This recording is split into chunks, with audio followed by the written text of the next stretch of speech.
சென்னியது உன் பொற்திருவடித்தாமரை சிந்தையுள்ளே மன்னியது உன் திருமந்திரம் சிந்துரவண்ண பெண்ணே முன்னியனில் அடியாருடன் கூடி முறை முறையே பன்னியது என்றும் உந்தன்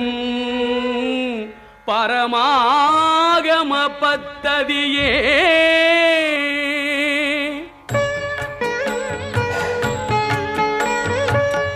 ததியுருமத்திற் சுழலும் என் ஆவி தளர்விலதோர் கதியுரு வண்ணம் கருது கண்டாய் கமலாலயனும் மதியொரு வேணி மகிழ்னனுமாலும் வணங்கி என்றும் துதியுரு சேவ